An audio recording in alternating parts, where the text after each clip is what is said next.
End of oak street ಇದು ಇಂಗ್ಲೀಷ್ನಲ್ಲಿ ಬಂದಿರೋ ಫಿಲ್ಮು.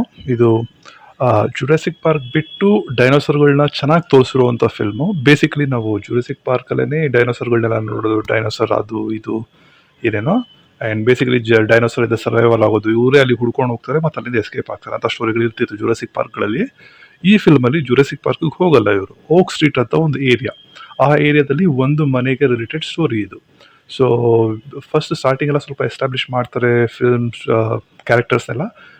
ರಾತ್ರಿ ಮಲಗ್ತಾರೆ, ಬೆಳಗ್ಗೆ ಎದ್ದಷ್ಟರಲ್ಲಿ ಅಲ್ಲಿ ಜುರಾಸಿಕ್ ಪಾರ್ಕ್ ಥರ ಡೈನೋಸರ್ಗಳು ಬಂದಿರ್ತವೆ. ಅದರಿಂದ ಎಸ್ಕೇಪ್ ಆಗೋದು ಹೇಗೆ ಅಥವಾ ಹೇಗೆ ಎಸ್ಕೇಪ್ ಆಗ್ತಾರೆ, ಏನಾಗುತ್ತೆ ಕತೆ. This the over all story. Film ತುಂಬ ಮಜಾ ಇದೆ, ಚೆನ್ನಾಗಿದೆ. ಕೆಲವು ಜಂಪ್ ಸ್ಕೇರ್ಗಳಿವೆ ಫಿಲ್ಮಲ್ಲಿ. ತುಂಬ ಕ್ಯೂರಿಯಸ್ ಆಗಿರ್ತೀರ ನೋಡ್ತಿರ್ಬೇಕಾದ್ರೆ. ನಿಮ್ಗೆ ಅನ್ಸುತ್ತೆ ಅಯ್ಯೋ ಏನು ಸಕಲಾಗಿದೆ ಅಲ್ಲ ಅವರು, ಹಿಂಗೆಲ್ಲ ಆದರೆ ಹೆಂಗೆ. ಸೊ ಕಡೆ ಕ್ಲೈಮ್ಯಾಕ್ಸಲ್ಲಿ ಏನು ಮಾಡ್ತಾರೆ, ಹೇಗೆ ಟ್ವಿಸ್ಟ್ ಆಗುತ್ತೆ, ಏನೇನಾಗುತ್ತೆ, ಇದು ಅದು ಮೈನ್ ಸ್ಟೋರಿ ಇದರಲ್ಲಿ. ಆ್ಯಂಡ್ ಸರ್ವೈವಲ್ ಥ್ರಿಲ್ಲರ್ ಅಂತ ಕರೀತಾರೆ ಇದನ್ನು. ತುಂಬ ಚೆನ್ನಾಗಿ ಅನಿಸಿದೆ ಫಿಲ್ಮ್ ಇದು.